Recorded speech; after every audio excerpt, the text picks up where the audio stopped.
Good morning, everybody, or good evening or good afternoon, depending on where you're calling in. I want to thank everybody for attending the event this morning. The event, for those, is based upon an article that I wrote with my co-panelists called After Withdrawal, How China, Turkey, and Russia Will Respond to the Taliban.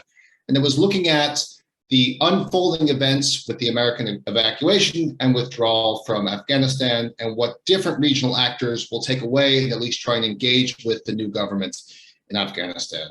So this morning I am joined by my two co-authors and now my two co-panelists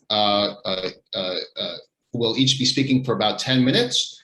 And after we finish our opening remarks, we have all done this before, but just in case you need a reminder, we do intend to take questions, and we really do want to take questions. So use the Q&A function at the bottom of your screen. You click on that and type your question in, and I will both moderate and participate in this and give a different questions to my co-panelists. So please use the Q&A function. If that doesn't work, please do use the chat function, and I will be checking both as well. Now, for a brief intro, I will intro in the order that we will be speaking. So the first is Yoon Sun, is the director of the China program at the Stimson Center.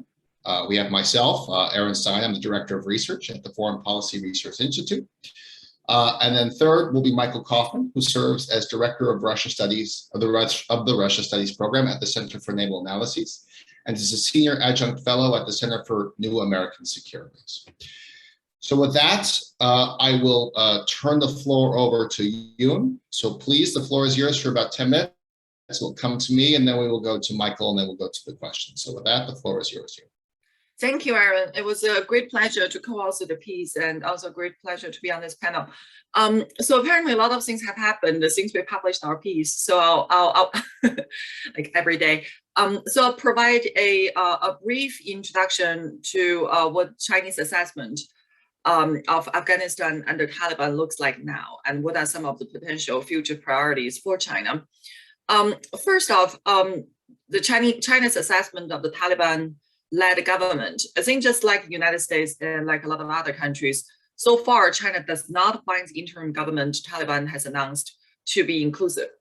And that message is quite clear.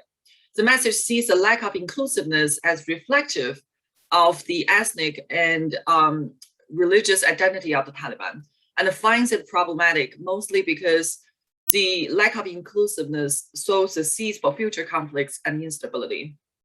However, I think the Chinese also extend more understanding of Taliban's decision, as more inclusiveness also equates to more internal frictions and inefficiency of the government.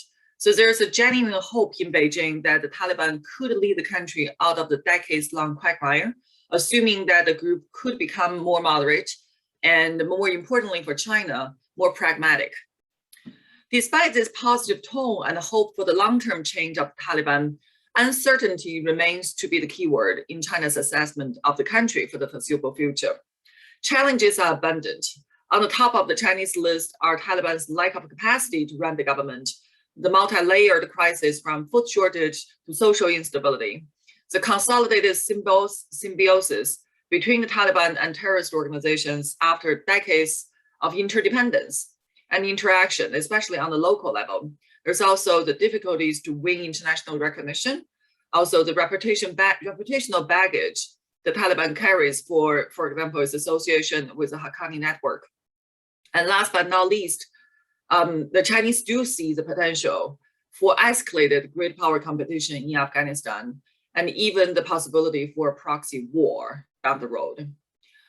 Although the Chinese is concerned with the stability and security of Afghanistan, hence the inclusiveness of the Taliban-led government, the one issue that tops all concerns is Taliban's relations with the weaker militant groups in Afghanistan.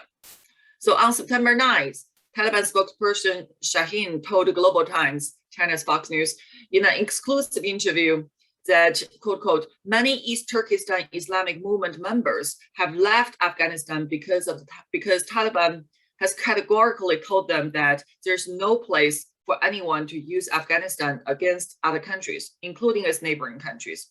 So unfortunately, in my view, this comment discredits the US State Department claim from last November that ETIM no longer exists hence has been removed from the terrorist exclusion list. So this statement has temporarily sufficed the Chinese demand for a severance of ties, although there's very little confidence in China that the different factions of the Taliban and their personnel on the local level will strictly implement this guideline. Therefore, the Chinese maintains a wait-and-see attitude and will continue to do so. In terms of the, I think there are some interesting convergence between United States and China coming to the current assessment of Afghanistan and also the long-term goals in Afghanistan, including peace, stability, and economic development. But of course, the two countries also disagree on how Afghanistan could ever get there. So in short terms and on technical issues such as political recognition, humanitarian assistance, and the government structure in the Taliban-led Afghanistan, there are some commonalities between American and the Chinese positions. So for example, first off, I think both Beijing and Washington agree that the new Afghan government should be inclusive. And both countries would like to see the government, even if it is led by Taliban, to include different political forces. In particular, the Chinese see inclusiveness as the only path leading to sustainable stability in the country. Although China does differ from the United States on how inclusive the government must be in order to gain international recognition and endorsement. The Chinese bar is evidently lower. Beijing and Washington have vastly different reference points coming to the Taliban. While China compares Taliban today to the group it was 20 years ago, US holds Taliban to prevailing international criteria. The conclusions they draw, therefore, are also vastly different. The second similarity of positions is actually humanitarian assistance is not predicated on political recognition of the Taliban-led government. The separation of the humanitarian assistance from the issue of political recognition frees up the operational flexibility for both countries to meet the demand of the local humanitarian crisis on the ground while withholding political recognition. So China has offered $31 million in food, winter supplies, vaccines, and medicines per Foreign Minister Wang Yi's commitment on September 9th. But the political recognition issue for China is not in the immediate future. So there's not yet a signal from Beijing that political recognition will be extended anytime soon. And also, I think between US and China, both countries see political recognition and economic assistance as policy leverages in order to induce desired behaviors of the Taliban. So China has acted fast and taken more initiative than the United States has, but China also have very different priorities coming to the desired behavior from the Taliban. So in terms of the political recognition and economic assistance, so far we're seeing the Chinese also being relatively conservative for anything beyond humanitarian aid, let alone investment. So Beijing has proposed that the international community, quote, quote, actively leads the Taliban into the right direction. So political and economic incentives are key leverages in that campaign. There have been a lot of questions asked about the Chinese potential for investment in Afghanistan, whether China is going to plunge into the mineral resources deposits Afghanistan has, and also a more strategic perspective is that Afghanistan sits at a critical link for China's Belt and Road Initiative. Once after Xinjiang, if China wants to go into the direction of Central Asia, Afghanistan is one of the first countries that China has to encounter. So in private meetings and conversations, Chinese government officials and experts are not shy in acknowledging that China has a capacity to fill the void left by the United States in Afghanistan. Whether they will do so, however, depends on two conditions. The first one, of course, is a sustainable stability in Afghanistan under the rule of Taliban. If Taliban could unite the country and govern relatively effectively, I think the Chinese do have the ability to come in and to invest rather heavily into the country. However, the second condition is, in fact, even more uncertain than the stability in Afghanistan under Taliban. And the second condition is actually whether there is basic trust between the United States and China, and whether if China goes into Afghanistan, whether US will carry out policies down the road that will undermine the Chinese position in the country. So with these two factors being undetermined and uncertain, I think the possibility of China rushing into Afghanistan in the near future is extremely low. But of course, we will observe. Thank you, Aaron. I'll stop there. Thank you. Thank you. I guess it's my turn now, and then we'll go to Michael. So things have changed, since the publication of our article, but a lot of things have also remained the same, which is that in the Turkish position in Afghanistan is one that was initially rooted in their membership in the North Atlantic Treaty Organization, or NATO, which is that as one of the allies after the 9/11 attacks, Ankara was a supportive member of the American invasion of Afghanistan in 2001. It has had non-combat troops deployed in Afghanistan since the ISAF mission began and then ended. And for many troops, it was a middle point. Incirlik Air Force Base was used as a middle point to transit troops in and out of the country at certain points or certain times during the conflict. Its main role, or one of its main positions, was for the last 10 to 15 years, the Turks have had troops or non-combat deployed troops at a few places, but the most prominent of which was the Kabul International Airport, or HKIA, as the US calls it. And before the rapid collapse of the country, the United States and NATO were negotiating basically in tandem with Ankara to retain that presence at the airport. And Ankara was willing to remain at the airport so long as it had a few conditions that went along with it. One is that it wanted its deployment subsidized, in that NATO funds would be used to assist the Turkish deployment. Two, they had asked for some certain US troops to remain behind.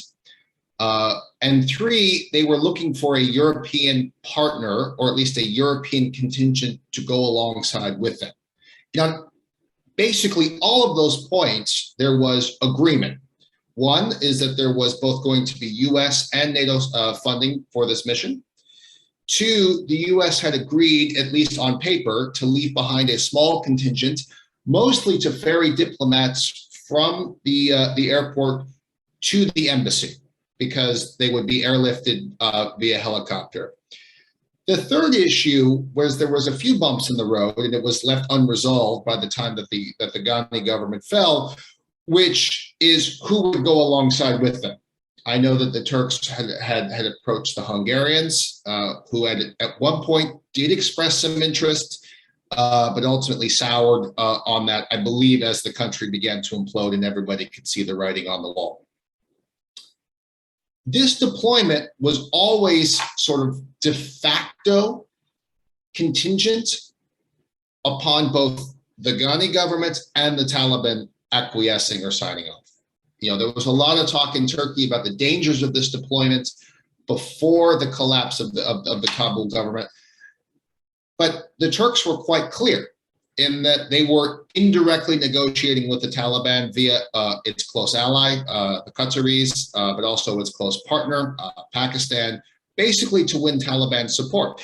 And what the Taliban were saying before this was, we are open to sort of contractual arrangement, a contractual arrangement for civilians to assist with the operation of the airport, but no foreign troops. And as the situation rapidly changed, the NATO agreement fell apart, right? But that Turkish-Qatari nexus of retaining some presence at the airport continued.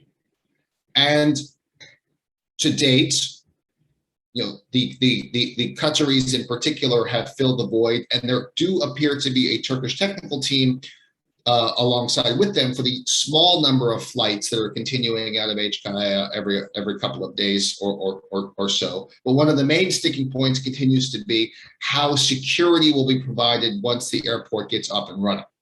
There have been reports is that there will be a private Turkish private military contractor, or PMC, that has basically plainclothes or recently retired Turkish military. That remains to be seen. but that is sort of where we are with the Turkish presence at the airport. More broadly, Turkish President Erdogan has suggested that Turkey could be a source of FDI, or financial direct investment, foreign direct investment, excuse me, in Afghanistan through the provision of probably construction contracts.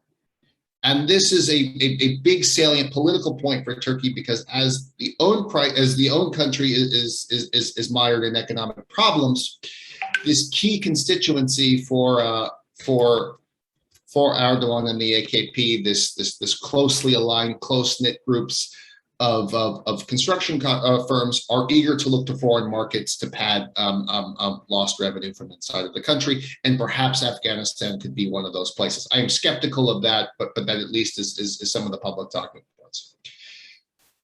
The final point, there's two final points, is the main salient political issue that the AKP is dealing with, besides they're interlinked, is the economic crisis that the country is facing. But that economic crisis has really exacerbated anti-immigrant xenophobia feelings. And this is an extension coming off of Turkey's housing of, at least publicly advertised 3.7 million refugees, a large proportion of which are from Syria. The country has basically said, we can't take any more. We've absorbed as many as we can. We're closed, right? And one of the main concerns that Ankara had is the mass exodus of people transiting from Afghanistan via Iran across the eastern border. So in response to this, the AKP has built a wall, a literal wall along the entirety of its eastern border, and has been quite strident in advertising in controlled media and in public talking points that not only is there a wall, is that there's frequent patrols along those areas to ensure that they don't have scenes that they did from, say, 2014, 15, and 16, with large numbers of Syrians that were stacked up just inside the border. This also, I believe, has some resonance into why Turkey wants to control the airport. This is where I'll line up, is it sort of gives the public that we're doing something to address these concerns, but also it gives Turkey more leverage with the international community. One of the main things that at least Americans in the run-up to the, Americans and Europeans, I should say, in the run-up to the near realization of the NATO-Turkey airport agreement, stressed to me was how important, and this is obvious, maintaining an international airport is, both to get humanitarian supplies into the country, but also if there were political problems, and of course this is foreshadowing, that there was evacuation routes for these Western embassies to get out of the country in a hurry. I still think that those two factors remain salient, and why Turkey ultimately still has leverage. And finally, on recognition of the Taliban, Turkey, it's pretty similar to China, more broadly, is the government is withholding its recognition of the Taliban. It's not really in a hurry to officially recognize them, as with everybody, they de facto recognize them, as they push for the governing coalition to be more inclusive. However we define that, I'm not sure. But really, I think it's to try and solidify their own interests. Holding back that recognition is one of the coercive tools that they have to try and shape, to the extent that they can, Afghanistan's political future. So with that, I'll stop and I will turn it over to Mike. Thanks, Aaron. Let me add to my colleagues' wonderful comments here. I'm going to focus on Russia. So the thrust of the Russian approach really, I think, could be characterized as selective engagement and containment. Moscow is essentially betting on the prospect of being able to build a working relationship with the Taliban, while at the same time hedging against the possibility that the Taliban can't or they won't stick to the terms of their understanding. So Russia generally welcomed the Taliban takeover. Cited friendly relations, back when this all took place in the summer, Putin said, look, the Taliban movement currently controls virtually the entire territory, including the capital. These are realities. We have to act based on these realities and not allow the breakup of the Afghan state. And Russia very much disliked the Ghani government. The Russian special envoy to Afghanistan had said pretty publicly that if you compare the capacity to make agreements of colleagues and partners, then the Taliban have long seemed to me far more capable than the Kabul puppet government. So this kind of sets a little bit of context and background for us. Now, Russia had been making inroads for years with the Taliban in preparation for the fact that they might very well win. And we know they opened channels at least as far back as 2015, held multiple rounds of inter-Afghan talks since 2018, and so on. What does Russia actually want in this scenario? First, no spread of instability from Afghanistan to bordering Central Asian states, all right? That may include insurgents, that may include terrorism, and it includes refugee flows. Second, no terrorist attacks against Russia from groups based in Afghanistan, like ISIS-K. And third, no support for radicalism in Russia by the Taliban regime. So the Taliban has given assurances to Russia several times as recently as July, when a delegation of Taliban actually visited Moscow and held talks with them. Now, secondarily, Russia also wants to see Afghanistan less of a pariah state because it'll be much easier to deal with then. And the path there, in part, lies to other states accepting Afghanistan government as inclusive, as Aaron and others here have said, however you choose to define that. Also, there's a strong Russian desire to see a reduction in drug trafficking emanating out of Afghanistan and try to prevent refugees from flowing to Central Asian states. I don't think they care as much about refugees going to Pakistan or Iran, because it's going to create considerable economic pressure on Central Asian states, but this is a secondary goal. So what are the important factors here in decision-making, I think, from the Russian end? First, there are no options to contest the Taliban this time around. There's nobody to back as an effective counter to the Taliban in a region of Afghanistan that's viable. The Taliban is quite stronger, having taken over now than they were in 1996 to 2001. And Moscow is very clear to avoid fragmentation of Afghanistan into different zones of control. It'll be harder to deal with. Second, there's a very strong containment track, right? Russia's conducted sizable force exercises with Central Asian states this summer. Russia has considerable capacity to project military power in the region. It has forces based in Tajikistan. It actually does have the ability to respond pretty quickly to a military crisis, especially if it's done in collaboration with China and with support of, CSTO member states. Now, Central Asia today is not composed of newly independent states or weak teetering regimes, right? Rather, there's basically a region of authoritarian governments that have proven capable of maintaining independence, securing their own interests amongst various intervening external actors, balancing influence of Russia, China, absorbing U.S. resources quite as well from the U.S. intervention in Afghanistan successfully. So they've done reasonably well for themselves in these past years. And some have undergone power transfers, so the region is much more stable and consolidated than it was in the 1990s. And the Russian, I think, perspective sees it as such. This is not the same as when the Taliban first took over, right? Biggest problem in the region is considerable divergence on what to do with the Taliban between Tajikistan, Turkmenistan, and Uzbekistan, right? And Russia trying to corral those policy differences together.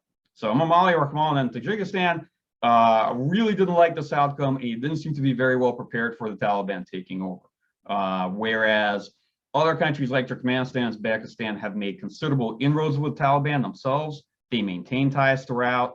And so there's divergence of policies there, right? The Russian bet is that Turkmenistan and Uzbekistan can actually hold their own, mostly without much Russian assistance, while Russian forces can fortify Tajikistan. They're already based there, and they can support these other countries with arm transfers alongside China if necessary. The Russian view is that they're going to continue seeing these countries generally as buffers against any further spread of instability or radicalization from a Taliban-ruled Afghanistan. Since we wrote this article, probably there's only been 2 real changes to the situation. I mean, it might be a bit more. I'm probably being a bit reductionist, but so September 16th, there was a CSTO meeting in Tajikistan and a scheduled Shanghai cooperation meeting the day after. And at the CSTO meeting, it seems that the countries got together. They agreed to reinforce Central Asian governments. They agreed that there shouldn't be any new military bases in Central Asia. And I don't think Russia was particularly keen to establish any new military bases there either, but also not to allow Afghan refugees to set up refugee camps there either. And they agreed to schedule more maneuvers with Tajikistan on its border with Afghanistan in October. There are already quite a number of maneuvers and exercises that Russia held with Central Asian states this summer. And last point regarding recognition. So there's no rush to recognize the Taliban. I think we're seeing a general softening of Russian treatment of the Taliban and discussions on press. I think Russians are also looking to other countries to see if maybe China or Turkey are going to lean towards recognizing the Taliban themselves first.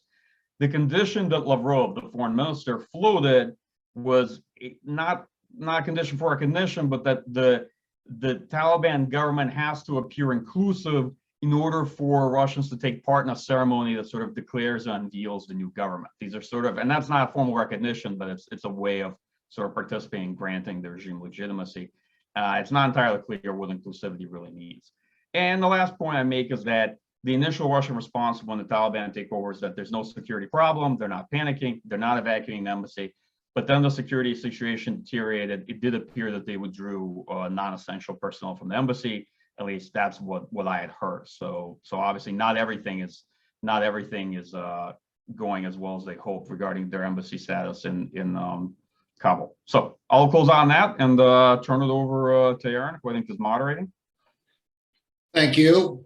We have a few questions that have come in, and I encourage everybody to think of more questions to make liberal use of the Q&A function. We are an inclusive panel, and I can define that as taking as many questions as possible.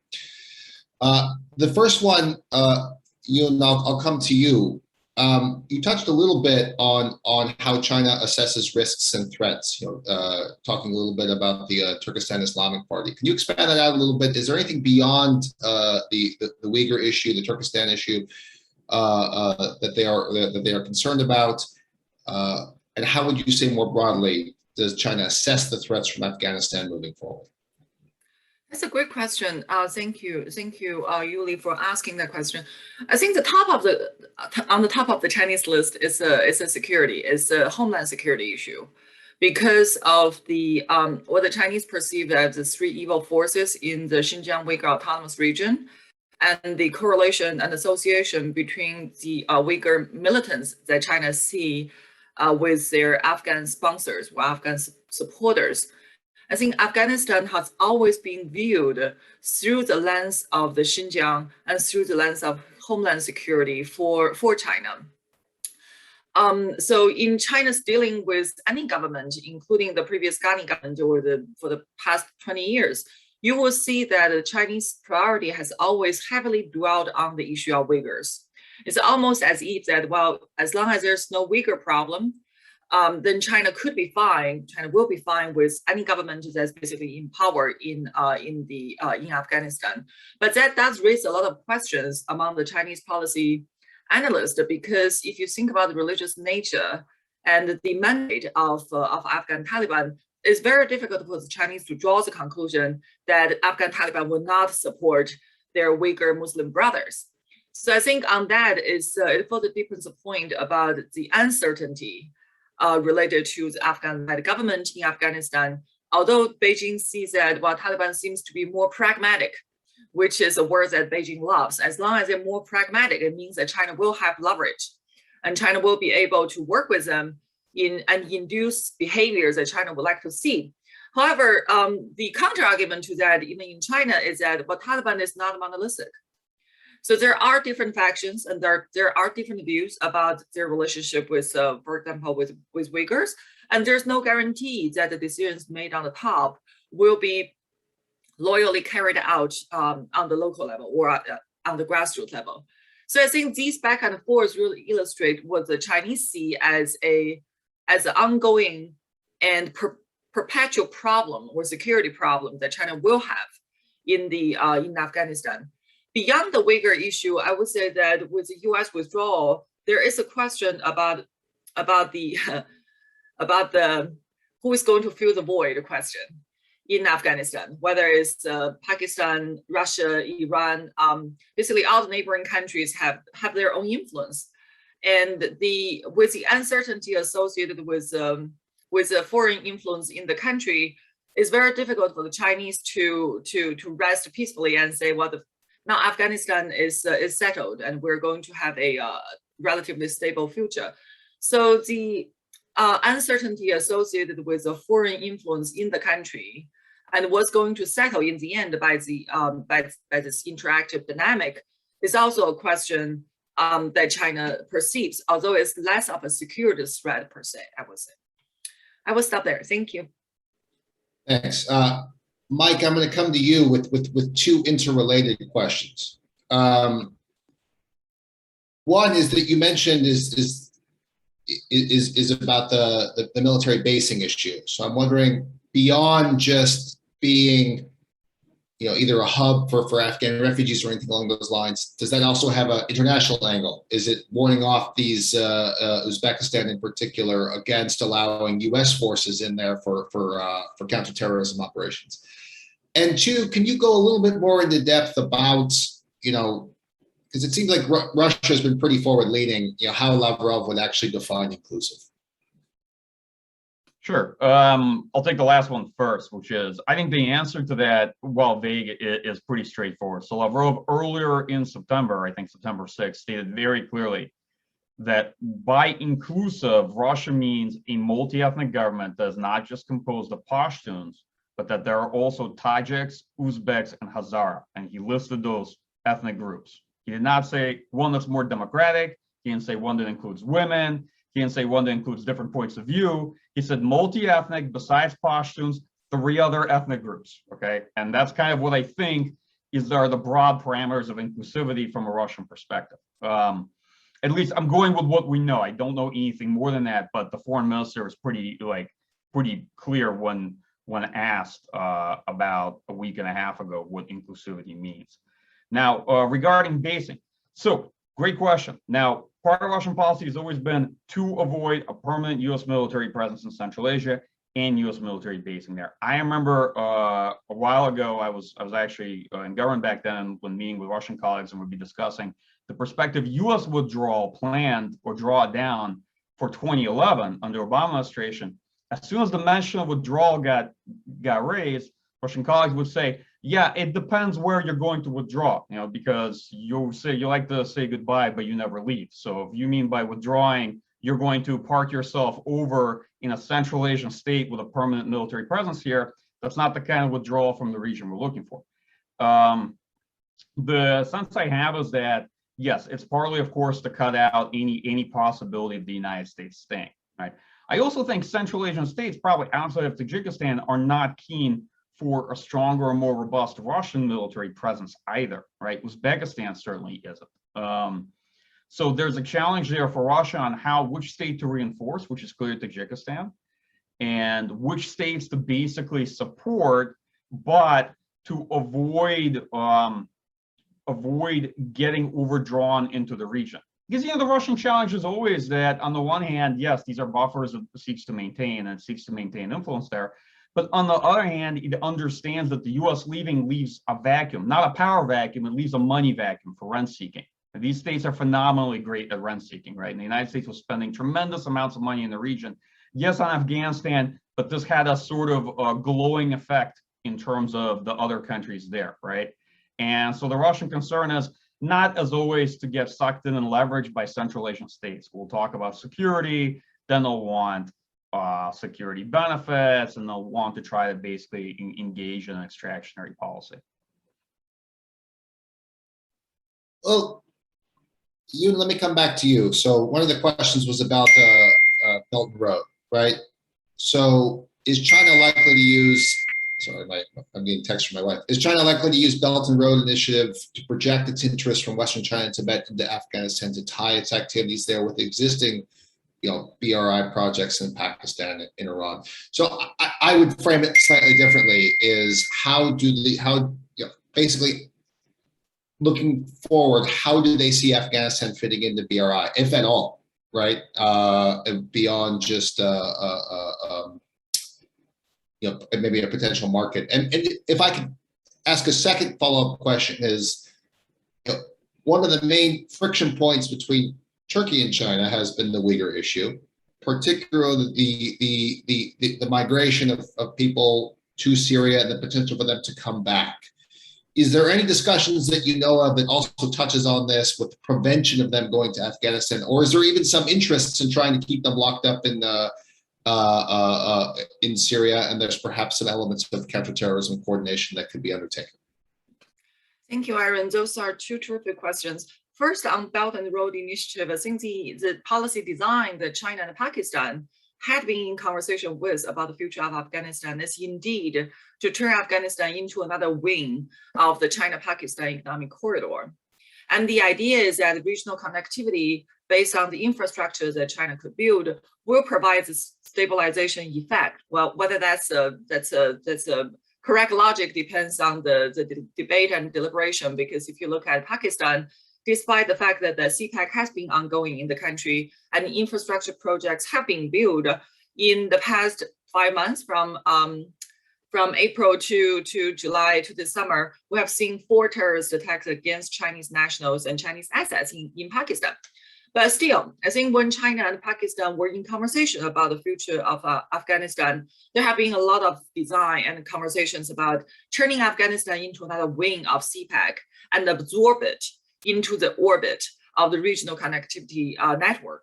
Because like we have said, the Afghanistan borders Xinjiang Uyghur Autonomous Region. It doesn't border Tibet directly. And the border that Afghanistan shares with Xinjiang is actually pretty short. It's like 70 miles along the Wakhan corridor. So it's not a terribly convenient access point for China. But if Afghanistan is framed or viewed through the lens of CPEC, since the picture has been will be much more broadened, and the possibility also rises up from there.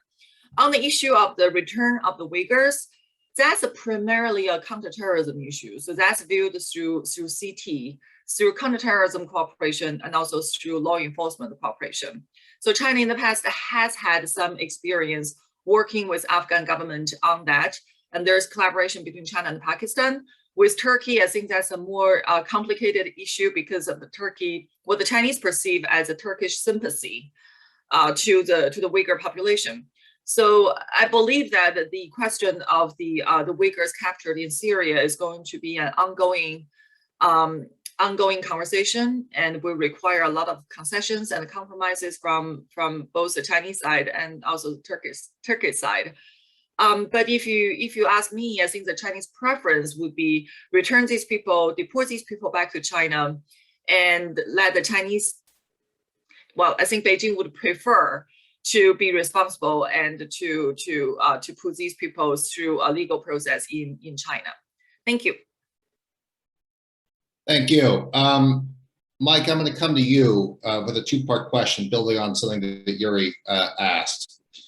Is one, I'll read the question and I'll put my own spin on it. Some Russian observers fear that Turkey could increase its influence in Afghanistan, Central Asia.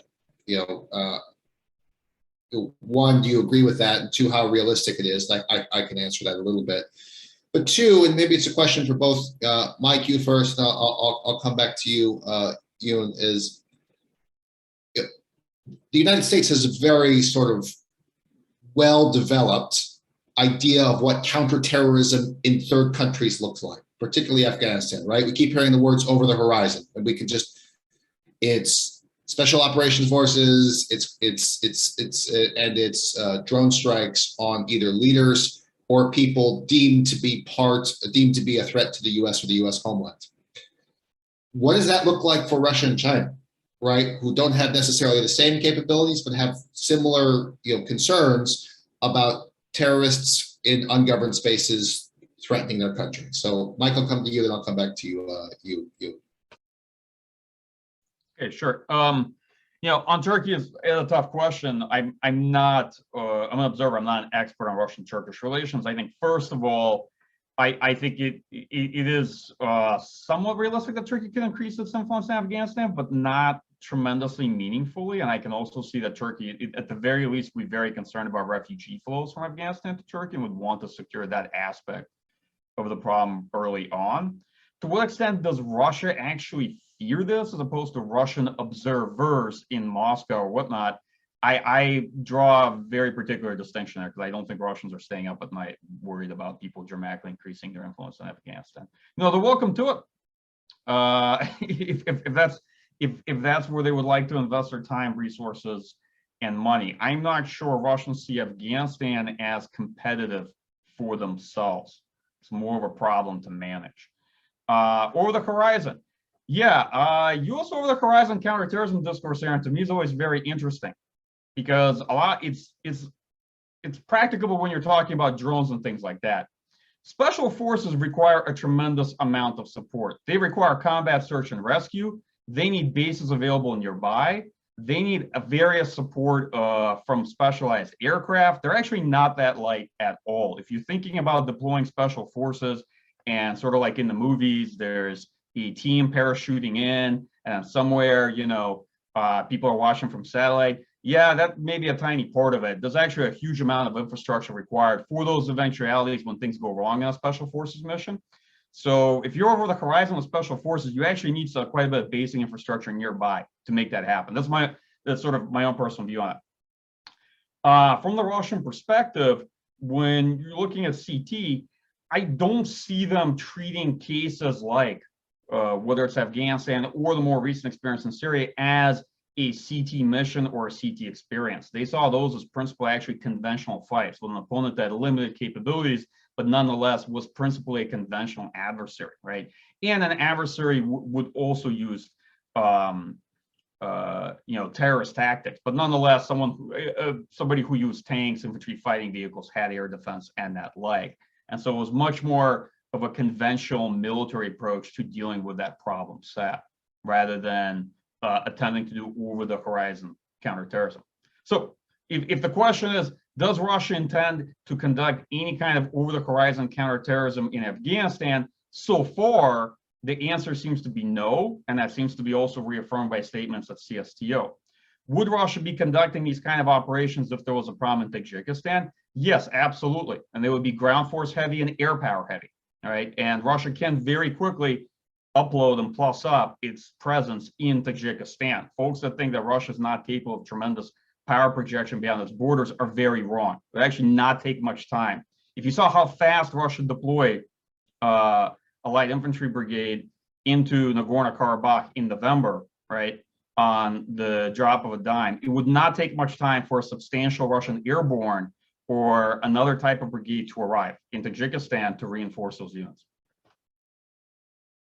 Ewan, maybe you can pick up on how China conceives of counterterrorism, and I'll give my own thoughts on Turkey. Sure. Well, because of China faces certain constraints in their operational principles. So, for example, there's non-interference in other countries' internal affairs. That's a principle for Chinese foreign policy. And there's also this tacit principle that the Chinese government does not send troops to overseas soil, to foreign soil. And most of the Chinese troops that we see outside the Chinese border has happened under the UN peacekeeping operation. So there's a UN mandate which justifies the troops' presence. So what that means is that it is extremely difficult for China to independently conduct counterterrorism operations outside its territory. So most of these CT operations or CT activities that we have seen that China engages in have happened under either bilateral or multilateral framework. So a multilateral framework, one example is the Shanghai Cooperation Organization. And some of the concrete activities have included the joint counterterrorism exercise under the SCO. Also, for example, the cooperation on investigating and cutting funding channels of terrorism, joint counter-narcotics operations, as well as, for example, using the travelers information system to prevent the entry or transit of foreign militants through member countries. And a lot of that is based on information sharing. So that's a multilateral framework. The bilateral framework, I think Afghanistan is quite an interesting case, because as early as 2012, China and Afghanistan, back then it was under President Karzai, they reached the agreement to jointly promote security cooperation. And a main part of that is the Chinese training, funding, and providing of equipment to Afghan police. So in 2018, there were reports from the Afghan government back then that Afghanistan was going to build a military base in Badachang, which borders China, and the Chinese would be supplying weapons, equipment, as well as uniforms So I think those are some examples of bilateral cooperation for China's counterterrorism activities and operations. Whether China has engaged in unilateral actions is, I think, is an intriguing question. And there's simply not enough information in the public arena to really answer that. So like, for example, last December, people might remember there was this very interesting report from Afghanistan, but mostly from the Indian media about Afghanistan. And the story goes that the intelligence agencies of Afghanistan arrested 10 Chinese intelligence personnel in the country. And these personnel were operating in Afghanistan, seeking information about Al-Qaeda and about the Xinjiang, about Uyghurs' presence in eastern Afghanistan. So although there were very little follow-up reports to what happened to this case, but it did raise a lot of questions about China's potential unilateral actions, as well as intelligence networks in Afghanistan. But last but not least, I would say that the counterterrorism framework that we have seen with the US in Afghanistan, like the use of drones, the targeting of militant personnel, I think that's very difficult for China to carry out at this point, not only because China does not necessarily have the human intelligence on the ground, but also because the Chinese counterterrorism operation faces innate constraint by China's own political doctrines and foreign policy principles. So we are not going to see China using drones to eliminate personnel in Afghanistan that China believes to be targeting China. Thank you. Thanks. I just want to echo something Mike said, which is the light footprint isn't so light once you really start digging into it. And one of the questions I have, and I will come back to this for the panelists, is this a shadow withdrawal? I.e., we have the United States, for its own counterterrorism purposes, retains quite a large footprint, say in Qatar or the UAE, in order to facilitate its over-the-horizon counterterrorism strategy. But I will come back to some questions I had about Turkey. So one of the questions posted in the chat was, does Turkey have a comparative advantage in Afghanistan, other than basically, I guess, as compared to the Russians and the Chinese? I want to come back again to something that Mike was talking about, which is the end of this rent-seeking behavior, and basically the drying up of US dollars that were flowing into the country that facilitated so much of development reconstruction for all of these contracts.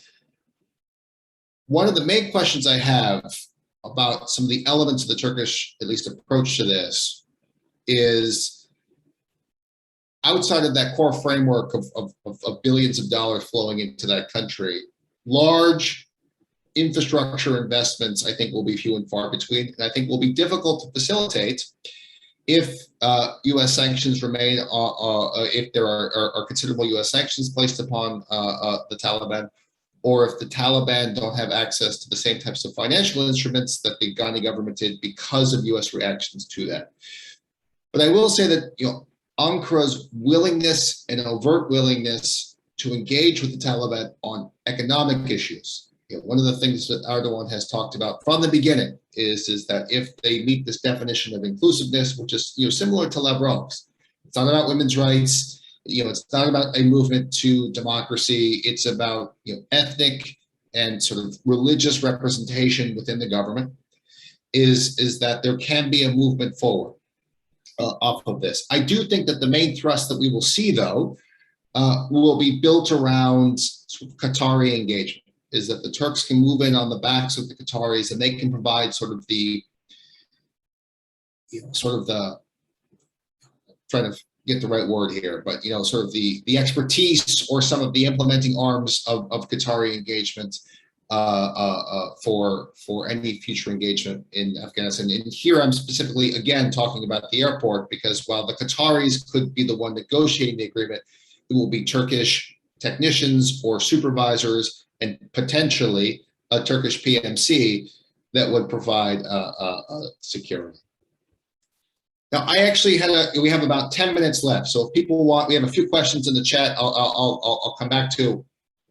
So if people want questions, now is the lightning round. But I have two questions for both of the panelists, because The chaotic nature of the withdrawal prompted a lot of sort of navel gazing in Washington about American credibility. How do American adversaries or competitors view the American commitment to its global alliances? I always hesitate to use the C word, the credibility word, because I don't think credibility really matters, right? Or I don't think it's really a real thing. But I will turn it over to you, both experts of China and Russia. What is the perception of the United States and its military commitments after this sort of unexpectedly, but I guess expected chaotic withdrawal? I guess, Mike, I'll come to you first, and you can finish it, and then we'll do one last lightning round. So go ahead. Sure, I guess I'll take the credibility question. Well, as you observe, like me, it was a pretty acrimonious couple of weeks of credibility discussions, both in the policy community here, allies. There's a lot of self-immolation in the transatlantic community, and a kind of a bit of a circular firing squad amongst people talking regarding U.S. credibility and who was told what and how the withdrawal was handled, and hand-wringing over the fact that they themselves can't do anything without the United States, and probably don't really want to. But the truth of it is that first, when I look at credibility, I personally see it primarily as interrelated vis-a-vis other countries' interests. As countries don't believe there's general credibility reputation, the way they look at it is they look to see whether or not the way you act signals that your policy and interests align with theirs. And you have lots of cases where you're going to do something that's good for one ally and bad for another. For example, you've just agreed to transfer nuclear power submarines to one ally at the price of them tearing up probably one of the biggest defense deals they ever had with another one of your allies, and that other one of your allies didn't know that this was going to happen, right? So this can happen within alliance networks quite a bit. The way adversaries look at it, I think from a Russian perspective, first of all, there's nothing great here. The United States, I think, is very credible. It said it was going to leave, but actually left later than it did, and it did ultimately withdraw. It actually began to show there's a deliberate power, and somebody's willing to accept the political costs and consequences of a lost war. A war that to those who followed it was not only lost, but was being lost consistently, right? There was no like stable status quo in Afghanistan. Those who follow this conflict know this very well. There was no option to sort of maintain the course. Second, it's actually in some ways more problematic for them, right? From a Russian point of view, they kind of knew this was inevitable, and they were going to inherit Afghanistan as a problem. And also, of course, now the United States is deleveraged, so it really can begin to focus on Asia Pacific, and then secondarily, the European theater is no longer stuck in Central Asia, and it's much less stuck in the Middle East as well, right? So from this point of view, I don't think adversaries are at all seeing U.S. credibility as diminished. Sure, they like the narrative, right? And Russians very quickly turned to Ukraine and said, see, Americans abandoned Afghanistan. Afghanistan doesn't mean anything to them. They'll abandon you too. You also don't mean anything to them, right? And they sort of, Patrushev made these kind of comments to basically try to parlay this into the conflicts that Russia cares about and its conflict with Ukraine and so on and so forth. But that's not going to stick, and I don't think there's much of a there to these narratives. Anyway, that's my view of it. I don't think adversaries will become emboldened, not at all. I don't think credibility works that way.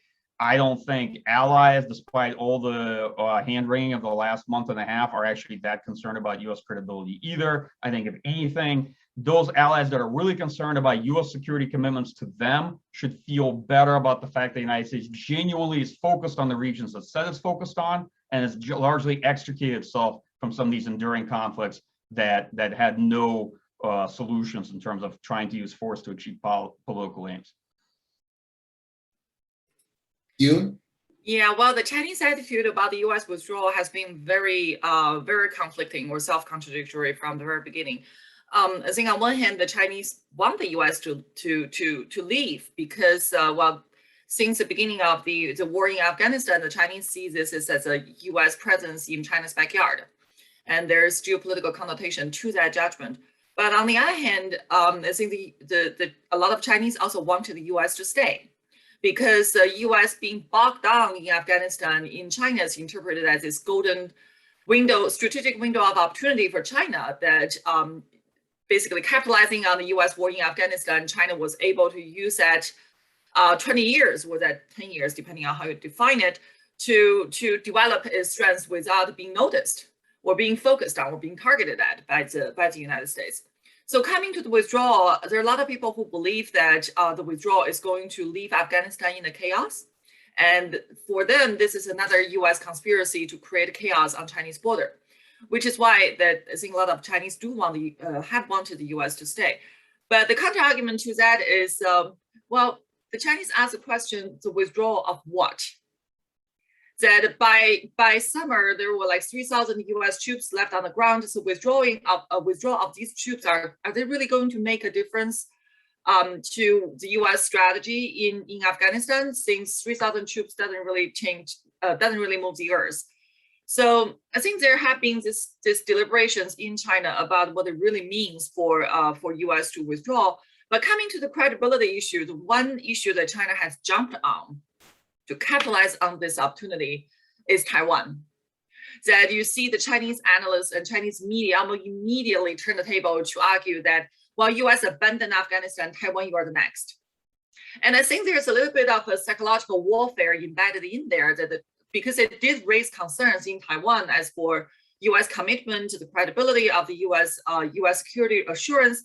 And in that sense, I think the Chinese narrative or the Chinese capitalization of this issue has had its effect. But if you ask the Chinese that, do you really believe that US is going to abandon Taiwan at the peak of the great power competition, and Taiwan being such an important central piece of US strategic leverage against China, do you really believe that US will abandon Taiwan? I think the answer, or the honest answer in China is, well, not necessarily so. But the one conclusion that the Chinese do draw is not necessarily, it's not a binary. It's not whether US will abandon Taiwan or US will not. But the conclusion is that when the cost to the US strategy and for the US national interest becomes too high, become prohibitively high, US will change its strategy. And I think reflecting that on the Taiwan issue, the Chinese conclusion is that if we are able to inflict a cost high enough on the United States, it will force US to change its calculation regard Taiwan. So it's not really directly US will abandon or will not abandon Taiwan, but a conclusion that it depends on the cost imposition.